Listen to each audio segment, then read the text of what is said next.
नमस्कार and welcome to study IQ my dear friends. मैं हूं Prashant Pawani. I hope you all are good. आज 15 अक्टूबर 2020 है और दिन की शुरुआत करेंगे प्रार्थना के साथ। Prayer should be the key of the day and the lock of the night. अगर आप अपने दिन की क्वालिटी को इम्प्रूव करना चाहते हैं तो दिन की शुरुआत एक प्रार्थना से कीजिए। ये किसी भी प्रकार की प्रार्थना हो सकती है, इसमें कोई भी ऐसे फिक्स्ड रूल्स एंड रेगुलेशंस नहीं हैं। आप जैसा चाहें, आप जिस भाषा में चाहें उस भाषा में प्रार्थना कर सकते हैं। और अगर यही चीज़ आप सोने से पहले करें, ख़ास करके वे सारे लोग जिनको नींद को लेकर इश्यूज़ हैं, बहुत सारे लोगों को रात को नींद नहीं आती है, टाइम पर नींद नहीं आती है, तो आप इसको ट्राई कर सकते हैं कि आप प्रार्थना करें और धीरे धीरे आपकी नींद की क्वालिटी जो है वो भी इम्प्रूव हो जाएगी। तो दिन की क्वालिटी, नींद की क्वालिटी दोनों को इम्प्रूव करने के लिए एक सॉल्यूशन है, and that is prayer. Dear friends, हमारे टेबल के ऊपर हैं 5 इंपॉर्टेंट टॉपिक्स। डिवाइन डेल्यूजन्स, ये महाराष्ट्र में जो इश्यू चल रहा है उसके बारे में बात करेंगे। अनप्लेजेंट स्पेक्टिकल, ये आंध्र प्रदेश सरकार वर्सेस जुडिशियरी की सिचुएशन को देखेंगे। एलिमेंट्री एजुकेशन चेन को कैसे हम इम्प्रूव कर सकते हैं, लेबर के साथ जुड़ी हुई बात करेंगे और कोविड-19 के साथ जुड़ी हुई बात करने वाले हैं। तो सबसे पहले divine delusions. Times of India का ये एक एडिटोरियल है। महाराष्ट्र के गवर्नर BS कोश्यारी साहब ने एक पत्र लिखा महाराष्ट्र के चीफ मिनिस्टर उद्धव ठाकरे साहब को। अब पहली लाइन जो है इस एडिटोरियल की वो ये कहती है कि इस पत्र को लिखकर उन्होंने ये जो कॉन्स्टिट्यूशनल ऑफिस है, गवर्नर की जो ऑफिस है, उसकी जो एक रेपुटेशन है उसके ऊपर ठेस पहुंचाई है। ये जो पत्र उन्होंने लिखा है इसमें जिस प्रकार से एग्रेसिव भाषा का प्रयोग किया गया है, ये एक गवर्नर को शोभा नहीं देता है। गवर्नर जो हैं उनको प्रेसिडेंट अपॉइंट करते हैं। गवर्नर जो हैं ये सेंट्रल गवर्नमेंट के एक प्रकार से आप कह सकते हैं कि रिप्रेजेंटेटिव हैं। सेंट्रल गवर्नमेंट सारे राज्यों के साथ एक कोलैबोरेशन में चल सके, आइडियली, राइट। ये आइडियल वर्ल्ड की बात है, जो एक हम कहते हैं ना कि हमारी सपनों की दुनिया, कि कैसा एक जहां हम बनाना चाहते हैं।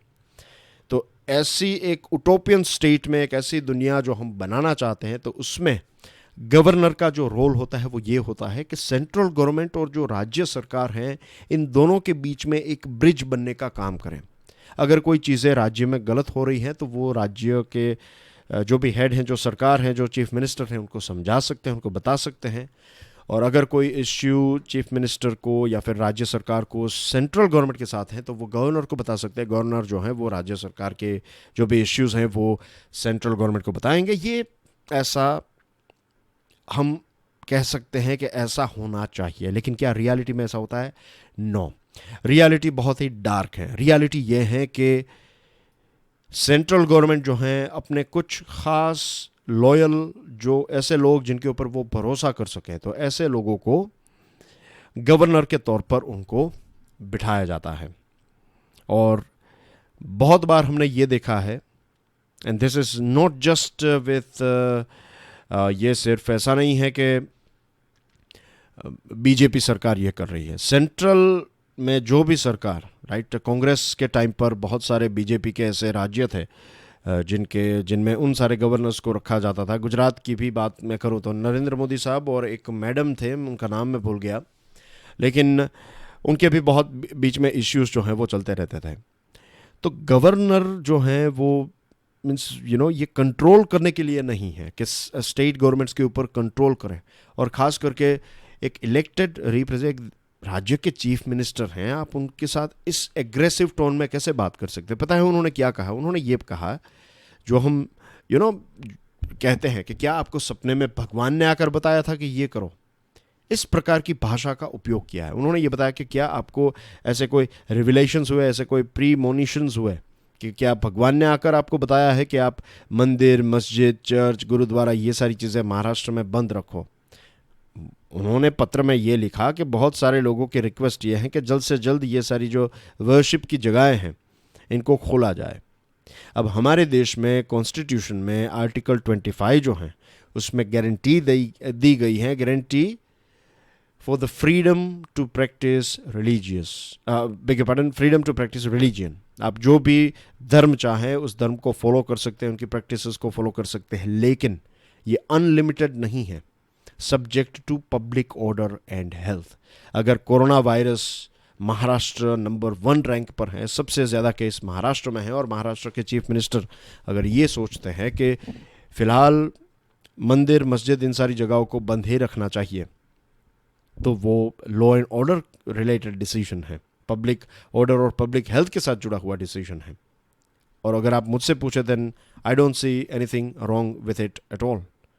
वैसे हम सब कहते हैं कि इंडिविजुअल लेवल पर जब हम हमारे दोस्तों के साथ होते हैं, फैमिली मेम्बर्स के साथ होते हैं, तो वी बिलीव कि कहीं पर से भी मीन्स भगवान के लिए आपको किसी किसी ऐसे रूम में जाने की ज़रूरत नहीं है जहाँ पर इंटरनेट है, राइट, जहाँ पर सैटेलाइट कनेक्शन है, राइट। आप कहीं से भी प्रार्थना कर सकते हैं, राइट, किसी भी जगह से भी प्रार्थना कर सकते हैं।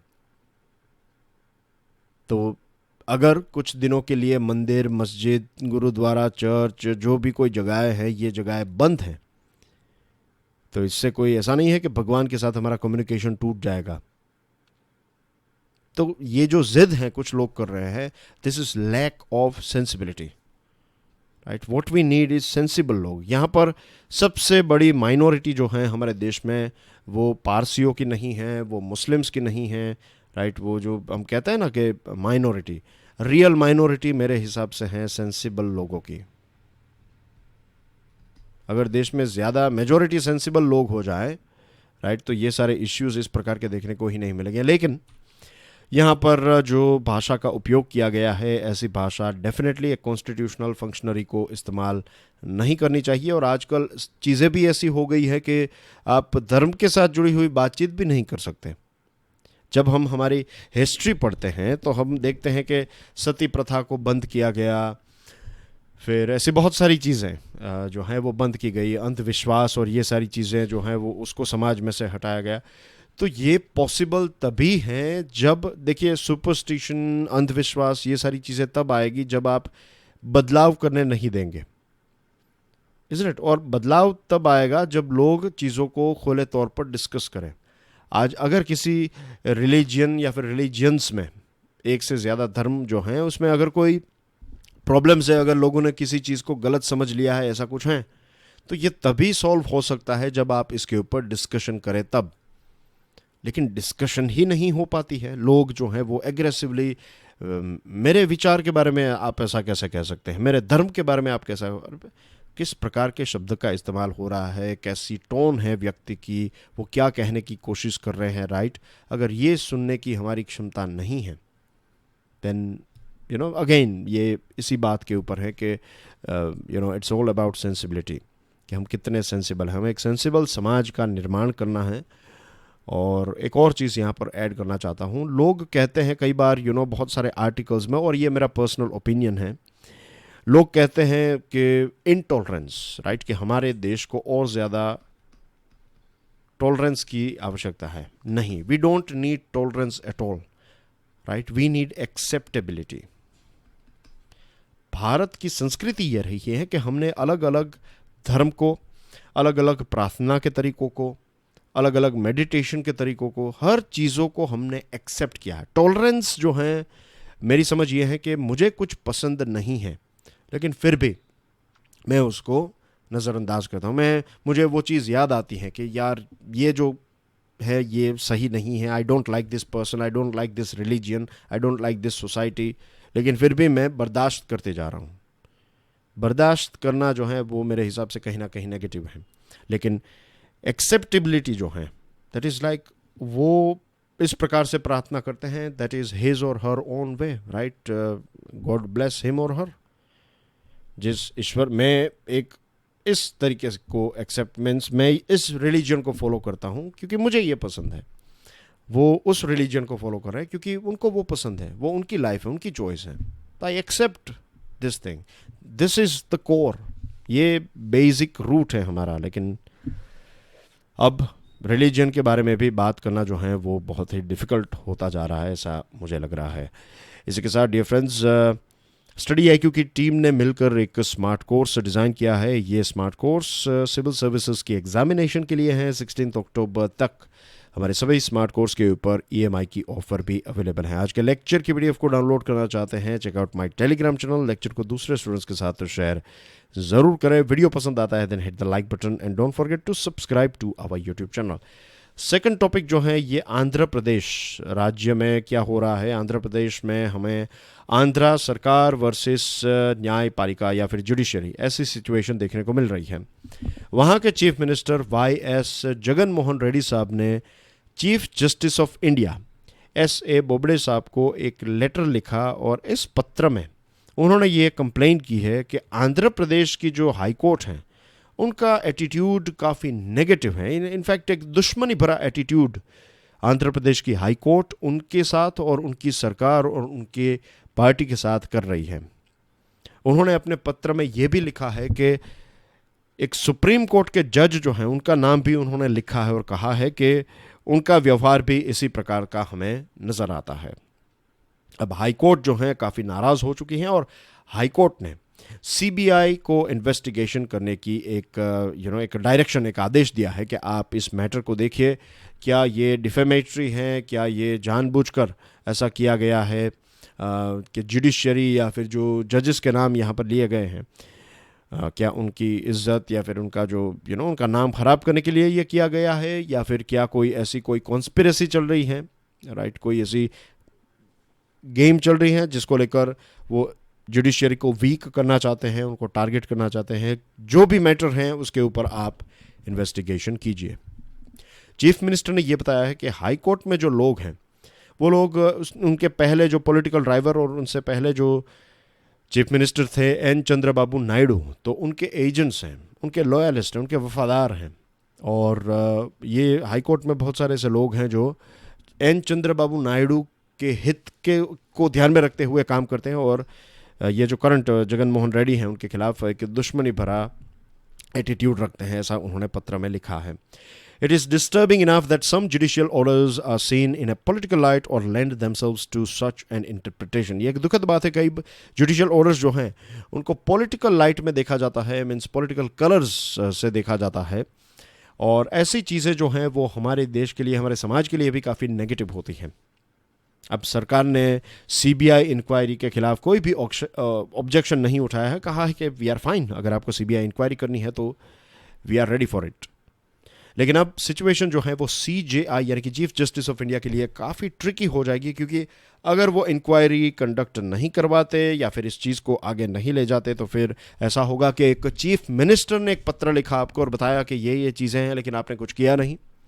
दूसरी चीज़ ये है कि अगर वो करेंगे तो फिर अगर कुछ इसमें आगे बढ़ाएंगे तो फिर और ज़्यादा इश्यूज शायद हो सकते हैं। तो अब चीफ जस्टिस ऑफ इंडिया ने यही मीन्स फ़िलहाल जो हैं एक इंटरनल प्रोसीजर से चीज़ों को सॉल्व किया जाएगा, तो अब देखते हैं आगे क्या होता है। लेकिन जिस प्रकार से जुडिशरी के ऊपर, आई एम नॉट सेइंग कि जुडिशरी कभी गलत नहीं होती या फिर कोई जजेस जो हैं वो गलत नहीं हो सकते, नहीं, वो भी इंसान है, तो ऐसा बिल्कुल नहीं है। लेकिन खुले तौर पर जब ऐसी चीज़ें होती हैं तो प्रॉब्लम ये होता है कि लोगों का विश्वास जो है वो जुडिशरी से उठ जाएगा। सिर्फ जुडिशरी ही एक ऐसी ब्रांच है जिसके ऊपर आज भी लोगों का विश्वास है, तो ये विश्वास अगर टूट गया, कमज़ोर हो गया, तो ये हमारे देश के लिए एक बहुत बड़ा नुकसान होगा। इट्स लाइक ट्रस्ट, कि आप दो दोस्त हैं A और B, तो आपने B पर हमेशा भरोसा किया है और B ने ऐसी सारी चीज़ें की हैं जिससे आप कह सकते हैं कि आप B के ऊपर भरोसा करें। लेकिन एक दिन B कुछ ऐसा करते हैं और आपका भरोसा टूट गया, उसके बाद पूरी ज़िंदगी B कुछ भी क्यों ना करें, राइट, वो वक्त लगेगा, शायद ऐसा कभी वक्त भी ना आए कि आप उनके ऊपर भरोसा करें। Same thing happens with institutions, right, कि एक बार देखिए ज़्यादा और ज़्यादा लोगों को अगर न्याय मिलता है तो फिर लोगों का विश्वास बढ़ता है कि चलो कुछ भी हो जाए, कोई भी आपके साथ गलत करे, जुडिशरी जो है वो आपको न्याय दिलाएगी। लेकिन अब आप जुडिशरी में जाएं और फिर पता चले कि वहाँ पर चीज़ें बायस्ड हैं, तो फिर आपका भरोसा टूट जाएगा। फिर आप ना तो टैक्स भरना चाहेंगे, ना तो कोई रूल फॉलो करना चाहेंगे। ये समाज जो है वो पूरा रूल्स एंड रेगुलेशंस, ये सारी चीज़ें टूट जाएगी। A weak link in the elementary education chain, NGOs की बात यहाँ पर है, एजुकेशन की बात है, और NGOs का रोल यहाँ पर क्या है। पिछले 30 सालों की बात करें तो बहुत सारी एनजीओज़ जो हैं वो हमारे देश में एलिमेंट्री एजुकेशन को इम्प्रूव करने के लिए काम कर रही हैं। हमारे देश में 12 लाख जितने एनजीओ वर्कर्स हैं जो एजुकेशन की फील्ड में जुड़े हुए हैं, अलग अलग लेवल के ऊपर, कोई कॉलेज लेवल पर, कोई मास्टर्स लेवल पर, कोई हायर सेकेंडरी, कोई एलिमेंट्री लेवल पर काम कर रहा है। और बताया जाता है कि एलिमेंट्री की बात करें तो कुछ 3 लाख जितने एनजीओ वर्कर्स जो हैं वो इस क्षेत्र में, एजुकेशन क्षेत्र में ग्रास रूट लेवल पर, एलिमेंट्री लेवल पर काम कर रहे हैं। और बहुत सारे एनजीओ के वर्कर्स जो हैं उनका मेन काम यही होता है कि वो टीचर्स को ट्रेन करें, वो टीचर्स को बताएं कि कौन कौन सी नई मेथड्स हैं, क्या चीज़ें आपको करनी चाहिए। टीचर्स को अपग्रेड करना जो है ये एक बहुत ही इम्पोर्टेंट प्रोसेस है, एक बहुत ही इम्पोर्टेंट पॉइंट है एजुकेशन सिस्टम का। अगर आप अच्छी स्कूल्स बना लें, अगर आप toilet facility, water facility, mid day meal, breakfast, ये सारी चीज़ें प्रोवाइड कर रहे हैं, लेकिन अगर सिलेबस भी आपने अच्छा बनाया लेकिन डिलीवरी जो फाइनली करेंगे वो है टीचर्स। अगर टीचर्स को अपग्रेड हम ना करें, हम हमारे फ़ोन को अपग्रेड करते रहते हैं, तो टीचर्स तो बहुत ही इंपॉर्टेंट है, इसलिए तो स्कूल के टीचर्स पर्टिकुलरली, तो जितना हम उनको टाइम टू टाइम अपग्रेड करते रहेंगे, जितनी बेस्ट टेक्निक्स, बेस्ट प्रैक्टिसेस उनके साथ शेयर करेंगे, ट्रेनिंग और डेवलपमेंट जब तक नहीं होगा तब तक बच्चों का प्रोग्रेस जो है वो नहीं हो सकता। There is a lot of discussion around education and continuous professional development of teachers. देखिए, ट्रेनिंग एंड डेवलपमेंट दोनों को साथ में बोला जाता है, इसलिए ट्रेनिंग एंड डेवलपमेंट।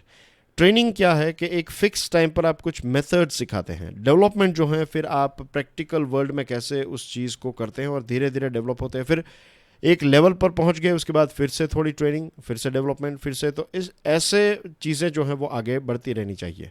एक बार आपने टीचर की बेसिक ट्रेनिंग दे दी और उसके बाद सारी चीज़ें भूल गए कि अब वो खुद सीखते जाएंगे, अनुभव उनको सिखाता जाएगा। This is not how it works, you know. Time to time आपको उनको अप्रेज करना है। We should be asking ourselves whether this workers are adequately prepared for this difficult task. एक बहुत ही डिफ़िकल्ट टास्क है राष्ट्र निर्माण। हमारे बच्चों को, हमारे यंगस्टर्स को, उनकी जो नींव है उनको मजबूत करना, तो ये तभी हो सकता है जब हमारे पास स्ट्रॉन्ग टीचर्स हों, अच्छे टीचर्स हों। अब क्वालिटी जो है, हम कहते हैं कि क्वालिटी एजुकेशन, ये स्कूल जो है ये काफ़ी अच्छी स्कूल हैं।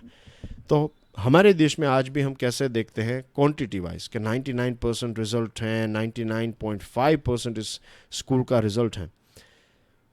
अगर एक करिकुलम राइट जो जीवन में उनको काम नहीं आने वाला है, लेकिन बस पढ़ाई के पॉइंट ऑफ व्यू से हम उनको पढ़ाया जा रहे हैं, तो क्या हम इसको हाई क्वालिटी, अगर बच्चों को 99 या फिर 100% मार्क्स आ भी जाए ऐसे करिकुलम में, तो क्या हम इसको क्वालिटी एजुकेशन कह सकते हैं?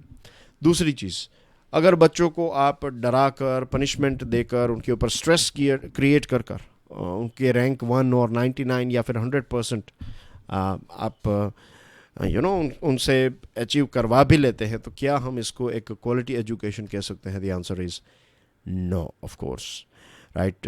It's more about inspiring kids, right, कि वो क्यूरियस बन जाए, कि उनको नई चीज़ जानने का मन करे, वो चीज़ों को समझें, उनकी गहराई में जाएं, ताकि बहुत सारे जीवन के जो प्रॉब्लम्स हैं, जीवन की अपॉर्चुनिटीज़, थ्रेट्स, वीकनेसेस, स्ट्रेंथ, ये सारी चीज़ों को वो आइडेंटिफाई करें, उनके ऊपर काम करें, मजबूत चीज़ों को और मजबूत बनाए, वीकनेसेस को मजबूत बनाने की, या फिर थ्रेट को अपॉर्चुनिटी में कन्वर्ट करें। ऐसे यंगस्टर्स, ऐसे बच्चे हमें डेवलप करने होंगे, क्योंकि हर एक का कुछ ना कुछ पोटेंशियल है, हर एक की कुछ ना कुछ कैपेबिलिटीज़ हैं। हमें उनको राइट प्लेटफॉर्म के ऊपर एक कैटलिस्ट के तौर पर काम करना है। अभी कुछ टाइम पहले की बात है, 4 डॉक्यूमेंट्स आए, राइट, मीन्स इसके बारे में काफ़ी, ये नेशनल एजुकेशन पॉलिसी 2020 जो हैं, इसके ऊपर काफ़ी डिस्कशन हुई, और फिर से ये 4 डॉक्यूमेंट्स जो हैं उनके ऊपर बातचीत चल रही हैं। काफ़ी करंट अफेयर में था ये, कि एक तो है NCF, नेशनल करिकुलम फ्रेमवर्क 2005, फिर राइट टू एजुकेशन, फिर national curriculum framework for teacher education 2009, and the latest is the national education policy 2020। इसकी वजह से ये तीनों के ऊपर डिस्कशन अलग अलग न्यूज़पेपर्स में अलग अलग लेवल पर चल रही है, या फिर चल रही थी। तो राइट टू एजुकेशन को अगर आप देखेंगे तो उसमें सेक्शन 29E है, और इसमें यह बताया गया है कि learning through activities, discovery and exploration. अब डिस्कवरी का क्या मतलब है, राइट, आप कैसे उसको एक्सप्लेन करोगे डिस्कवरी? क्या इसकी कोई स्टैंडर्डाइज्ड एक डेफिनेशन हो सकती है? बच्चों को डिस्कवरी जो हम कहते हैं कि बच्चे डिस्कवर करें चीज़ों को, तो ये कैसे करेंगे, इसके बारे में और क्लैरिफिकेशन की आवश्यकता है। एनसीएफ जो है ये रिकमेंड करता है कंस्ट्रक्टिव पेडागोगी। NEP 2020 के एक पैराग्राफ में लिखा है लर्नड बाय, कि ये कुछ ऐसी स्किल्स हैं जिसको हर एक बच्चों को सिखानी चाहिए और उनको सीखनी चाहिए। उसमें एक लंबा लिस्ट दिया गया है, as you can see, scientific temper and creativity, sense of aesthetics and art. मैं हर एक नहीं पढ़ रहा हूँ, कुछ कुछ फंडामेंटल ड्यूटीज़ पता होनी चाहिए, जेंडर सेंसिटिविटी एक्सेट्रा। तो क्या ये सारी चीज़ें एक दूसरे के साथ कंसिस्टेंट हैं? आप टीचर्स को जो पढ़ा रहे हैं, करिकुलम का जो पार्ट हैं, और क्या होगा जब एक आप बहुत ही इनोवेटिव, बहुत ही एडेप्टेबल, प्रोडक्टिव, एक्सट्रीमली कॉम्पिटिटिव बच्चे को कर देते हैं लेकिन वो अनकेयरिंग होता है दूसरे लोगों के प्रति, तो क्या ये एक हायर राइट एजुकेशन है? क्या इसको एक क्वालिटी एजुकेशन कह सकते हैं? नो। हमें इसका आंसर पता है, इसके आंसर को हमें ये ड्राफ्ट में ढूंढने की आवश्यकता नहीं है। मैं बिलीव करता हूँ कि we need a holistic person, है, जो समाज हर एक लेवल पर health wise, we are not saying कि हर एक बच्चा जो है वो सुपरमैन होना। इनफैक्ट हर एक बच्चा सुपरमैन, हम सब सुपरमैन सुपर वुमेन ही हैं। हमारे अंदर वो सारी कैपेसिटीज़ हैं। ऑफ कोर्स हम उड़ नहीं पाते, लेकिन बाकी सारी चीज़ें तो हम कर लेते हैं। What I am saying is, हमें ये रियलाइज़ कराना है हर एक बच्चे को कि आपके अंदर वो सारी क्षमता हैं, राइट। अगर आप पेंटर बनना चाहते हैं तो पेंटर जो भी आप करना चाहें, सारी चीज़ें पॉसिबल हैं। Don't worry about it at all. ये सारा इश्यू इसीलिए हो रहा है क्योंकि हम इसमें भी कहीं ना कहीं जो है वो क्वांटिटेटिवली हम सभी को ऐसा चाहते हैं कि हर एक की नौकरी हो, हर एक को 2 लाख रुपए सैलरी मिले and things like that. No, right. Holistic development, और ये तभी हो सकता है जब टीचर्स की ट्रेनिंग हो, teachers time to time teachers की ट्रेनिंग की जाए, और उसके लिए आपको टीचर्स को ट्रेन करने वाले ट्रेनर्स को सपोर्ट करना होगा। काफ़ी सारी NGOs ऐसी हैं जो ये काम करती है, तो उनको सपोर्ट प्रोवाइड सरकार को करना होगा, जिसके बारे में यहाँ पर हमें देखने को नहीं मिलता है। लेबर्स डेटा लॉस्ट, ये एक बहुत ही दुखद बात है कि बाकी सारी चीज़ों का आंकड़ा जब भी सरकार के पास कोई पॉजिटिव काम किया तो एक एक चीज़ ऐसे प्रेजेंट की जाती है कि हम बहुत ज़्यादा इम्प्रेस हो जाते हैं कि वाह, ऐसा लगता है। लेकिन जब सरकार कहीं पर फेल होती हैं तो सिंपली कह देती हैं कि हमारे पास ऐसा कोई डेटा नहीं है। ये जो अलग अलग कोड्स हैं, अगस्त 2019 में कोड ऑन वेजेस को पास किया गया था। उसके बाद लास्ट महीने ये 3 कोड्स को पास किया गया। इसके बारे में हमने काफ़ी सारी डिस्कशन की हैं। टोटल ये 4 कोड्स जो हैं, ये 4 कोड्स 40 जितने लेबर लॉज को सबस्यूम कर लेते हैं। इसका मिशन स्टेटमेंट जो है वो आपकी स्क्रीन के ऊपर है। ये कहता है कि improving the working condition and the quality of life of workers through laying down and implementing policies, programmes, schemes, projects for providing social security and welfare measures, regulating conditions of work, occupational hazard, safety of workers, eliminating child labor from hazardous occupations and processes, strengthening enforcement of labor laws and promoting skill development and employment services. ये mission statement तो काफ़ी impressive हैं, लेकिन बहुत सारी जगहों पर ये जो लेबर लॉज है, code on industrial, not on industrial relation, this one, code on occupational safety, health and working conditions, तो यहाँ पर सरकार ने ही छूट दे दी है कि अगर कुछ राज्य चाहे तो वो ये हेल्थ एंड सेफ्टी के साथ जुड़े हुए जो रूल्स एंड रेगुलेशंस हैं तो उनको डाइल्यूट कर सकते हैं। तो कहा क्या जा रहा है, मिशन स्टेटमेंट में क्या है, और आपका जो रियल एक जो आपने ड्राफ्ट किया है लॉ, तो उसमें एक बहुत बड़ा अंतर नज़र आ रहा है। दूसरी एक चीज़, इंडियन लेबर कॉन्फ्रेंस, ये हमारे देश की एपेक्स लेवल की एक कंसल्टेटिव कमेटी है। तो जब ये लॉ बनाया जा रहा था तो 2015 में ILC की लास्ट मीटिंग हुई थी, तो इनको कंसल्ट भी नहीं किया गया है। और जैसे मैंने आपको बताया कि इससे पहले की हमारे डिस्कशन में हमने बात की थी कि ये जो लेबर लॉज हैं ये 90% जितनी पॉपुलेशन को इनफैक्ट अफेक्ट करते हैं। हमारे देश में 50 करोड़ जितने इनफॉर्मल वर्कर्स हैं, और इनफॉर्मल वर्कर्स की वजह से ही शायद हमारे देश में मीन्स ज़्यादा इनफॉर्मल वर्कर्स है, इसकी वजह से गरीबी भी उतनी ज़्यादा हमें नज़र आ रही है, क्योंकि इनफॉर्मल वर्क जो होता है उसमें ऐसी कोई फैसिलिटीज़ उनको नहीं प्रोवाइड की जाती। हम कहते हैं कि हमारे यहाँ पर प्रोडक्शन की कीमत कम है, इसलिए क्योंकि बहुत सारे ऐसे बेनिफिट्स हम हमारे लोगों को देते ही नहीं हैं। 14 सितंबर को पार्लियामेंट में जब लेबर मिनिस्टर को ये पूछा गया कि लॉकडाउन के टाइम पर कितने माइग्रेंट्स की मृत्यु हुई, तो उन्होंने बता दिया हमारे पास कोई डेटा ही अवेलेबल नहीं है। होम मिनिस्ट्री ने एक आदेश दिया था 29 मार्च को कि जो एम्प्लॉयज़ हैं वो जो एम्प्लॉयर्स हैं वो अपने एम्प्लॉयज़ को लॉकडाउन के टाइम पर पैसे पे करेंगे। क्या किसी ने इसका पालन किया है? कौन करेगा इसका पालन? No one. तो उसको लेकर फिर आपने क्या किया? कुछ नहीं। इनफैक्ट एमजी नरेगा के बहुत सारे लोगों को, एमजी नरेगा में काम करने वाले बहुत सारे लोगों को भी सरकार ने टाइम पर पैसे नहीं दिए हैं और पेमेंट भी नहीं दिया है। तो यहाँ पर दूसरे लोगों की तो हम क्या बात करें। इनफॉर्मल वर्कर्स का कंट्रीब्यूशन देखिए, 50% हमारी जीडीपी का कंट्रीब्यूशन जो है वो इनफॉर्मल वर्कर्स का है। और we have to end this informal work.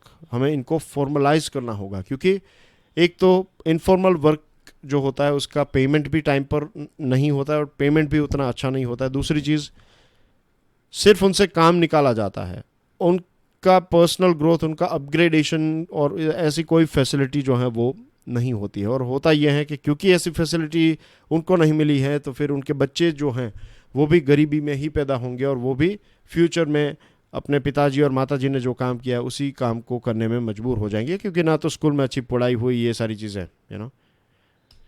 The race to the finish line, एक आप देखिए यहाँ पर, राइट, एक बहुत ही कॉमन सिनारियो है हमारे देश का। तो the race to the finish line, ये बलराम भार्गवा साहब जो एक सेक्रेटरी हैं, secretary department of health research and director general Indian council of medical research ICMR में, ये जो department of health research and director general हैं, तो उसके is secretary basically Balram Bhargava. Indian Express का ये आर्टिकल मैं लिखना भूल गया था, इट्स फ्रॉम इंडियन एक्सप्रेस। तो एक रेस चल रही है, हर कोई इस पेंडेमिक में प्रश्न पूछते हैं कि कब यह ख़त्म होगा कोरोना वायरस। इसका आंसर जो है वो हमारे पास नहीं है, लेकिन अच्छी बात यह है कि बहुत सारे देश जो हैं, अलग अलग देश मिलकर कोलैबोरेशन में इसकी दवाई ढूंढने की कोशिश कर रहे हैं। और 42 जितनी ऐसी वैक्सीन्स हैं जो अलग अलग क्लिनिकल ट्रायल लेवल पर हैं। 3 वैक्सीन्स हमारे देश में एडवांस लेवल पर हैं, ऑक्सफोर्ड एस्ट्राजेनिका हैं, फिर कोवैक्सीन हैं, ZYCOV-D हैं, ये जायरस कैडिला की हैं। तो ये सेकंड और थर्ड फेज ऐसे लेवल्स पर हैं।